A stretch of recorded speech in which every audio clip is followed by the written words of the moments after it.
Hi Anti-Society, welcome back to the Anti-Social Planet, and today we are checking out some more Tower of God, and we're in this in-between of the story right now where we've finished off the workshop battles, but we haven't quite started the train that they're getting into. So we're dealing with a lot of checking into where characters are right now, which is always really fascinating to me. I love to take a second to see where characters are, and what I've really liked about this season so far is that the chapters may switch around from a lot of different viewpoints or a lot of different plots, but the themes of which stories we're focusing on seem to overlap. So we were dealing with some conflict before with Kun and him going through some internal struggle, especially since he's still dealing with the grief of losing the team that he had before meeting up with Bam and his other friends, and the Rachel of it all, which I'm looking forward to Kun just going after Rachel, but I think I'm gonna have to wait for a little bit. And then we also have some stuff with Wangnan, again, stuff happening before meeting up with Bam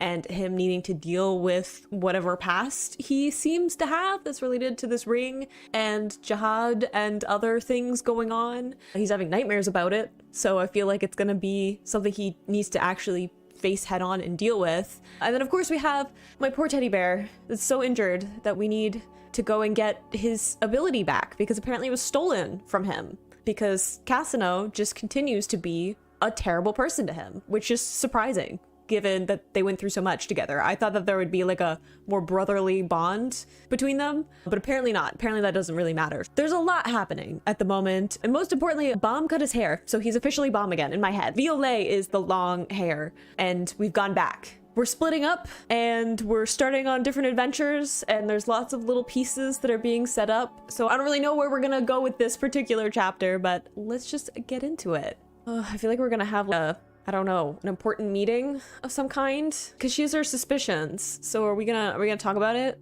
Oh, it's so nice to see him happy though. And I think it's so important that with cutting his hair, I think it's not only just leaving behind Violet, but it's also you can see his eyes properly again. He isn't hiding or masking himself to the world. He is being more open, with literally his face being more in the light and stuff that it makes me soft. Yeah, the Violet and Bam feel like different characters. And I think it's because Violet is what Foog wanted him to be. And there's a certain character that they built up for who Violet was, and that is very different from Bam as the actual person. So I do see them as different people. Whenever people refer to him as Violet, and I'm like Team Sweet and Sour, just call him Violet because that's the name that he was going by when they met him. But I'm like, that's not who you're talking to, because Violet is the symbol related to Foog as opposed to the person. Which, yeah, a good point where I'm like, oh, well, Team Sweet and Sour see him as Violet. It must be really strange to see Bam, to see the character there of who he really is and change your entire perception of this person. He kind of sky gazes. Yeah, I think it has to do with Rachel and the whole stars thing, which does irk me, but also because he has that whole thing where he was like stuck underground in the whole cavern thing, and now he gets to see the sky. So there's a freedom, but it's also right here where it just says lit up by twinkling stars, that it all loops back to Rachel despite it irking me. We do have him wondering about the outside though, which is part of why he wants to meet up with, gosh, what's his name? Ulrich, thank you. I think it's interesting to say it's like a fairy tale too, like linking childhood and innocence and like dreaming and fantasy that Bam still has in like the way that he thinks. Even though he has matured a lot and he's gone through a lot, there's still that underlying innocence or hopefulness to him. Uh-oh, we're gonna talk about it? Oh, apparently not. Oof, that's a hard look though. That's a different facial expression than what we opened up with, but it's a similar framing of the panel, I think. Like when he turned around first compared to this one. I mean, I think that says a lot, and I think it's probably good that he has like a certain, I don't know, hesitance with anything related to Rachel, and there's still always going to be the connection there, and I get that he needs to see her again to get some kind of closure to it, right? He needs something that symbolizes bookending it in some way. I hope that it involves bookending the relationship and the hold that she has on him, but it still makes me sad that he has to do it. Because I'm gonna be mad. I'm gonna be mad the whole time that it happens. There's nothing that she can say that's gonna make me not be angry. Even though people have said that she's one of their favorite characters or whatever, no. I'm gonna be mad about it. Oh, we're getting into Hell Train. I'm like oddly excited about this storyline, even though I know it's probably gonna be not great for the characters. Oh yeah, we were gonna take Beta with us. I don't know about having two emotionally unhinged youths with just Novik for support. He's already got that tired single dad energy. I feel like giving him another child to look after might be a little bit too much. I feel like it might be good to take him with him though, because Cassino, I can see who he wants to go after anyway. Maybe at least take the path of least resistance. Okay, we're scheming. I guess he doesn't count as a regular, because Beta hasn't had the normal birth and existence. Because we had that with the workshop battles where he needed the parasite to actually be a part of the game. I like how they're just like, just come with us. We'll explain things later. Just trust us. Like trying to put some things together, maybe? And then immediately is chaotic. Wangnan does have that shift in personality where you can see part of the intelligence and the strategy and the way of reading situations. And again, he falls into that facade of being a joker and scatterbrained, almost with this giddy energy to him that I find it fascinating that he switches so much. We can see it as readers because we can see the internal dialogue and struggle, but it's so different from who he is externally. Yeah, Beta's gonna be a little bit of a wild card with traveling up the tower because he doesn't function within the system in the same way. Or is he? I feel like he is. I feel like he's gonna go because it's gonna be too tempting to find out how they're gonna get him onto the train and also to go after Cassino. So I think that he's gonna say yes. Anyone else doing like a roll call, like counting, seeing who's here? The way that Wangnan is just out of breath completely. She does seem to be in charge. Wasn't she supposed to be like a captive? Wasn't that the whole point? She seems a bit like she might be the one in charge, which I'm sure she maneuvered intentionally. Okay, so we got a year before we're boarded because we're gonna be doing training and stuff to be able to actually be allowed on it, right? Okay, so we don't have to get on to the 35th. That feels like foreshadowing that there's gonna be some kind of issue that they need to get on, or someone needs to get on later. Okay, so we need a ticket. We need to be D rank. And we don't necessarily need to get on the 35th floor. Gotcha. Okay, of course we could just buy the ticket. When has it ever been that simple? Okay, steal it from whom? Oh, okay. So there's like a whole battle royale at the station. That seems stressful. My heart rate's already spiking at the thought of that. It reminds me of the game with the guns and bullet and stuff that they did before the workshop battle. Similar vibe that I'm getting in terms of the stress levels. Except I guess all of the people know that Bomb is there. There was more stress before where it was like, are people gonna find out who's here and who isn't and all that.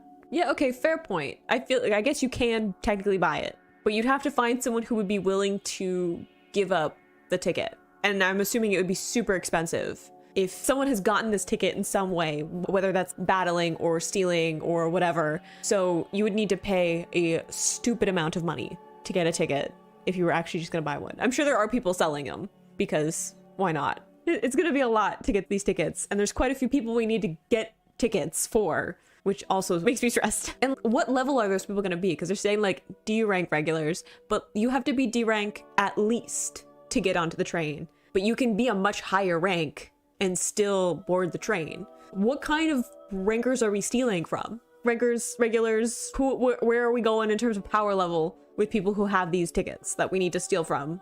And or barter and buy and what have you. True, if you're a lower rank, people will probably target you because you'll be easier if they're trying to get one, right? Like I was just saying, you don't want to try and get a ticket from a regular whose rank is like way above yours. Whereas if D rank is the minimum, then you're probably going to steal from those people because it'll be the easiest. I need you to be nice to Prince. I feel connected to him. Thank you. He is a lot though. He is ready to fight regardless of whether or not he could actually survive it. Okay.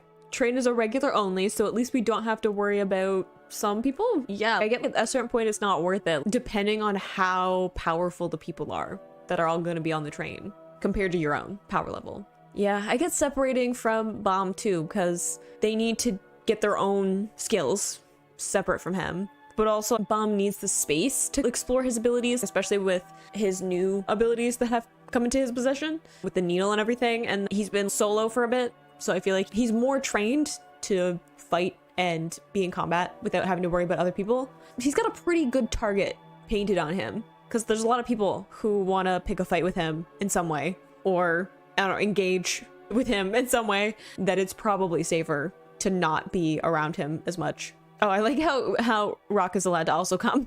I also feel weird about separating them in terms of Bomb and Rock can be together, but Kun has to be off doing his own thing. Like, why are we separating the core three? What's the plan there? Because I do feel like that's intentional. Also, I'm a little bit worried about Kun being off on his own. Not because I don't think he can handle it, but because I think that he is a little less unhinged when he's around his friends. If Bomb's gonna see what he's doing, he's a little bit more reserved in some of his, I know, evil genius tendencies. And we saw in the last few chapters that he still has a lot of guilt and anger and frustration with what happened with his team. So I'm just a little bit nervous about him being unsupervised for a little bit. But also, like, why are we separating them? I'm just a little bit suspicious of that.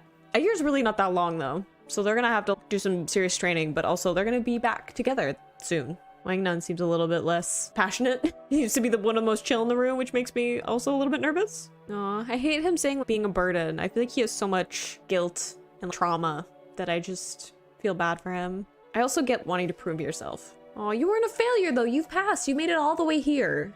And you're still going, even after the injury that you were impaled. And you're like up and walking around again. I feel like the glass is at least half full. I don't know if I trust this grin, the backlighting. I'm on edge. I like that it's just called Train City. Make the branding easy. I also like that Rock's not in frame. He's so tiny. I love them. And we're gonna get some kind of interaction between them. And a little move in the chess game between those two. See, that's what she's saying. You have more time to find Rachel. I'm like, that's part of my worry with leaving Kun unsupervised, separating him from his friends. And is that intentional? Does she want him to find Rachel? Because we know that Rachel is with Cassino and Emily. So is there some manipulation happening there? But she's talking about it out loud. Ugh, I'm not smart enough for this. I was never good at chess. Yeah, okay, I get it. She's a guide. It's her job to point people in the right direction, but what definition of right? She points people where she wants them, but what does that mean for the people? I'm just like, I can feel my body, like, my shoulders just curling up, because I'm like, there's some manipulation and some planning going on, and I just don't know what it's all about yet.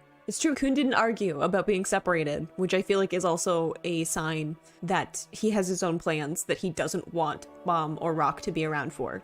And I hope Rock picked up on it, because he's usually pretty good at figuring out what's going on in Kun's head. Yet she's a Foog member. So I'm like, why does she want Kun to have the freedom to find Rachel? Other than, I guess, she's connected to Foog in some way, but she's also doing her own thing. I don't really know anymore because there's so many different factions in Foog and they're all doing their own thing. And they keep betraying each other and going behind each other's back that I don't even know what they're trying to accomplish most of the time anymore, except that they don't like Jihad and the Great Families. The rest, I'm like, I don't know what the plan is to deal with that because they all seem to have a different approach. I mean, if she didn't want us to hunt her down in anger, she shouldn't have pushed him off of a ledge into water where there's a giant creature actively trying to kill him. That's my take. Calling him a cheat code is an interesting way of phrasing it.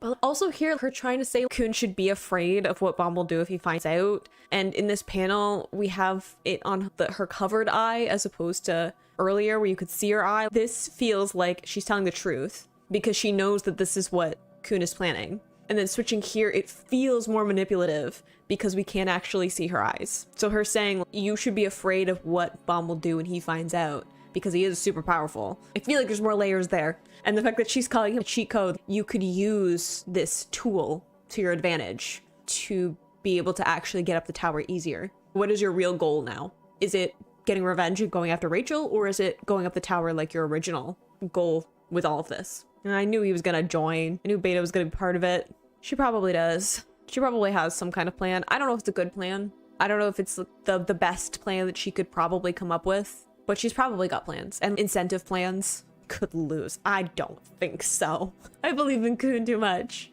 I like the lighting in this panel though. The upward shot, lots of shadows from above is really interesting because usually if you have like a light source, you can even see the lights above him. You'll light a character from like top down, but switching that is really interesting, especially with the line of you could lose to her is flipping the perspective on these two characters interacting with each other. See, even cards, you have like cheat codes, cards, those are game terms, right? Playing cards, cheat codes you use in video games. Even me saying, oh, it feels like a chess game between them. Like all of these words that are them playing with pieces in a game. It feels, I don't know, it feels detached and it feels a little bit scary because they're people. And I think it just shows the different level that these two people are at.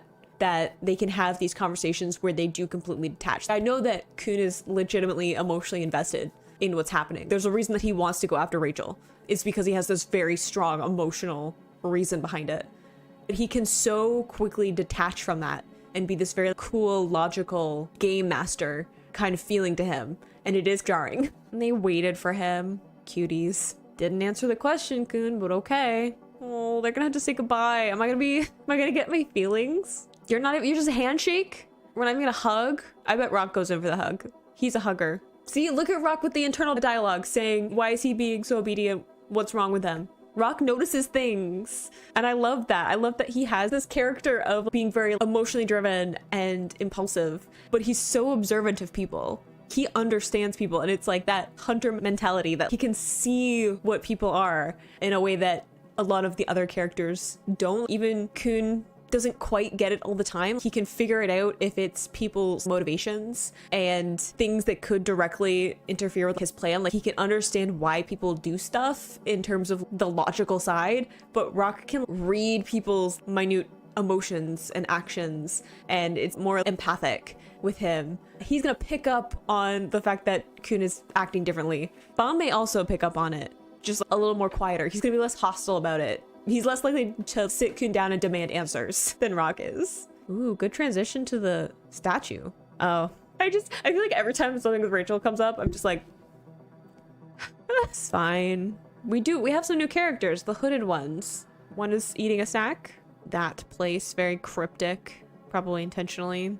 Okay, hooded person. I have a lot of thoughts. I don't know how much of the translation, but like, old guy makes me think that maybe we should take advice, because I feel like anyone who can survive in the tower long enough to be classified as old is a feat, right? I feel like maybe we should be taking some advice from that person. Okay, we got some creepiness happening too. Cool, this is fine. It's fine. Is this because we're listening in some way? Is this because of Bom and Co? Or are we just simultaneously deciding this? Makes me very uncomfortable. I'm just like, I don't know all of the faces yet, and I'm just like, we're gonna have to deal with them at some point, and I'm just nervous. I don't like the game of bloodshed, but okay. It's sad that he's like looking at his friends going off without him again, like another group of them. Oh, do we have Quant and Lororo? Maybe?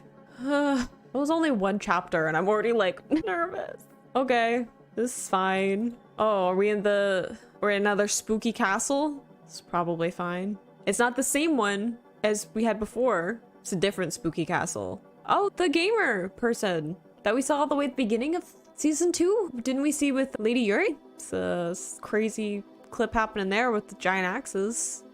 Is this the video game we're playing? I don't know anymore. I'm like, what is real and what isn't? I love all of the Quant advertising. I love that Quant's just like advertising every product in this universe. It just makes me so happy. Okay. Polista?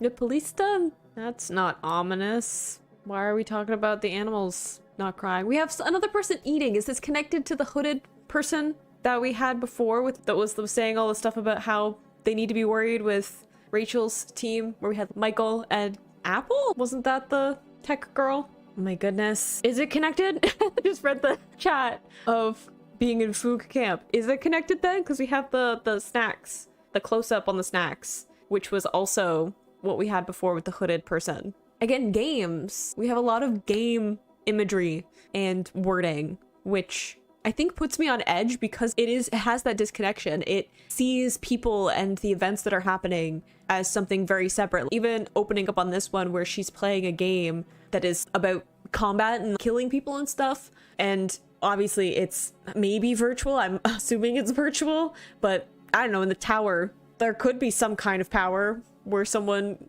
controls someone like a video game. I don't know, but there's a detachment there, the pixels of a game not having the same consequences in the real world. And the fact that we have all these powerful people simplifying what's happening in the tower down to things that feel like games. You don't worry about the people in a pack of cards, right? Where you have the king, the queen, Jack and stuff. You can see pictures of people, but they're not real people. There aren't consequences to sacrificing a card because it's just a card. And playing a video game, it doesn't matter if you lose or there's a lot of violence in it because it's just a video game. It feels like that kind of mentality is being applied to these real people in these real circumstances where there are actual consequences, at least for the people on the ground level. There probably aren't for all of these powerful people that are playing around with them, but there are consequences. They just probably don't reach these people that are in these higher power levels. See, the games are so fun. Okay, Lady Yuri, hey! I'm always so excited when we have a cameo. And new games. She was talking about new games are always the most fun. What are we doing? It looks like we have some armored people, which also reminds me of Foog, because we had Reflectio with the armor stuff, right? Ooh, which was connected to, gosh, the guy who was in the other spooky castle. I don't know why I can't remember names in this one. Karaka, that's who I'm thinking of. Thank you. Oh, it's so much more helpful when I have patrons to back me up. Y'all are great. This is why I miss streaming. I was just like, we shouldn't have come. This is so inconvenient. That is a very vague message. But I feel like if I was super powerful and not easily intimidated by people, the curiosity would get to me. And I'd be like, all right, let's go find out. I feel like I wouldn't be able to help it. I'm like that in video games too. I will do all the side quests because someone will tell me some obscure, vague piece of information. And I'm like, I need to know what that means. And I'll just save and go off and do something random, completely separate from the main story. Because I'm like, I just need to know. Especially if the game just glitches. Have you ever just tried to walk as far as you can on a map? Or see how far down you can dive into a lake or something to see if they put something there or it just glitches out? Or is that just me?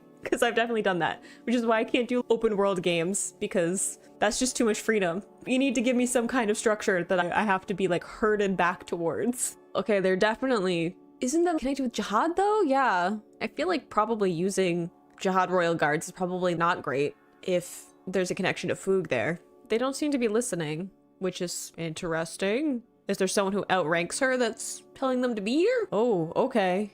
That's... Oh gosh, no, the glowing eyes. This feels a little daunting. Dang! We've never really seen Lady Yuri go off, have we? Because she ran into Bomb at the beginning and made sure he got to where he needed to be. And then we've seen her a little bit at the beginning of the season where she was just talking to people. But we've never seen her actually fight, really. Maybe the tiniest bit when she showed... Didn't she show up again at the end of season 1? So we saw maybe the tiniest hint of it? Not really. I love all the warm lighting. Ooh, I love the way that the light is hitting the armor. There's almost like texture to it.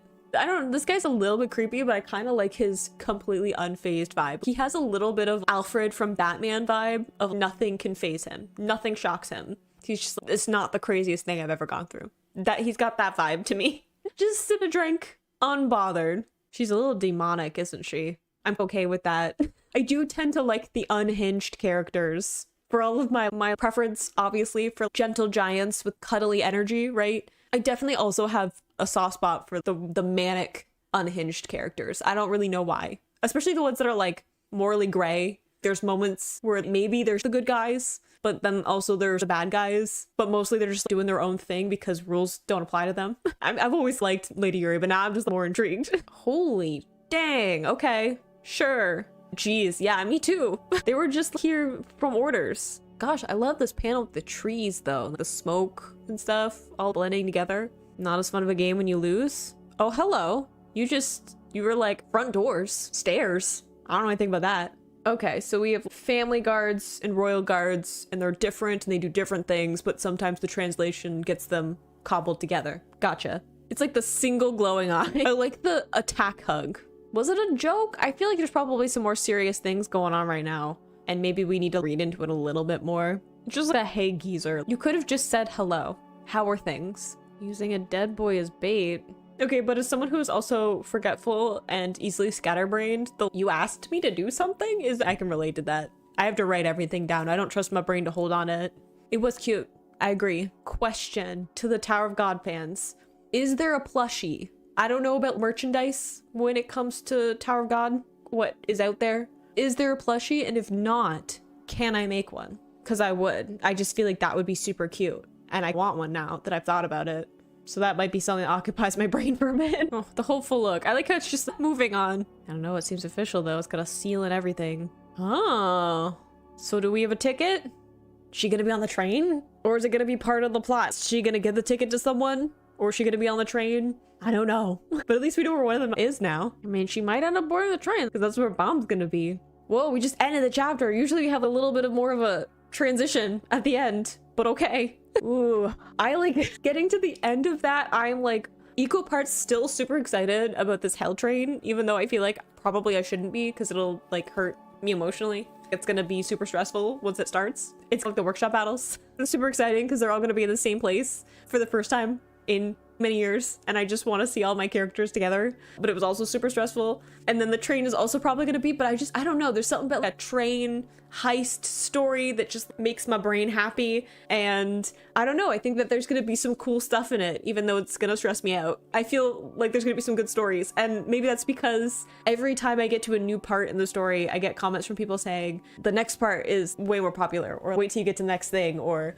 I can't wait for you to get to the next part. So even with like, the workshop battles, I was like, I'm super excited about this, and I loved the story of it and all the cool things that we went through with it. And people have said that it's not as popular as the stuff with the Hell Train, so that also makes me super excited to see where this arc goes. But I really liked the, again, themes of it, setting up certain characters. I feel like in the last couple of chapters, we focused on the characters that have some secrets and some backstories and these secret motivations for why they're doing certain things, whether that's Kun or Wang Nan. And then in this one, it was focusing more on those people who, again, see this as a game, see this as a more detached thing, because they're so powerful and outrank so many of these people that are in the main cast that they can see them as pieces in a game and not have to think about consequences to their actions. Even seeing Lady Yuri and, gosh, I'm not gonna remember her name, the gamer girl. Her name has too many syllables and it messes with my head.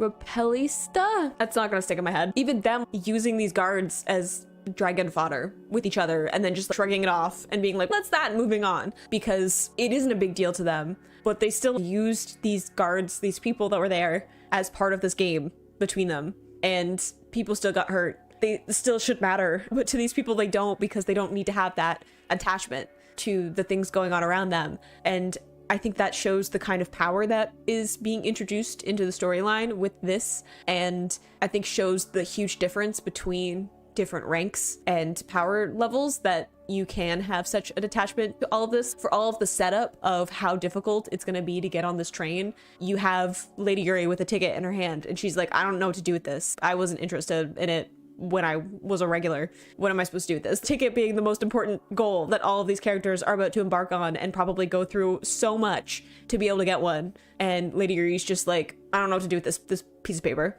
right? And I get that part of that is because she's a Princess Jihad, so it doesn't apply to her in the same way. But I think that it just shows how disconnected these people are from what's actually going on with the tower, and can afford to be. They can afford to be that detached, because it really doesn't matter to them and the consequences don't reach them in the same way. And seeing those kinds of people be involved and turn their eyes towards Baum and his friends adds a lot of tension into it, because this is just a game. They just want to see what will happen. They just want to play around, and that makes me nervous. I think Baum will give them a little bit of a run for their money. I don't think they'll quite be ready for what he has in store for them, but it's definitely raising the stakes and like the pressure of what this story is becoming, and I find that really fascinating. But I hope you enjoyed reading those chapters along with me. You can click this playlist to go and see my previous reactions, or you can subscribe to miss next time I post a Tower of God video, and I will see you in the next video. Bye!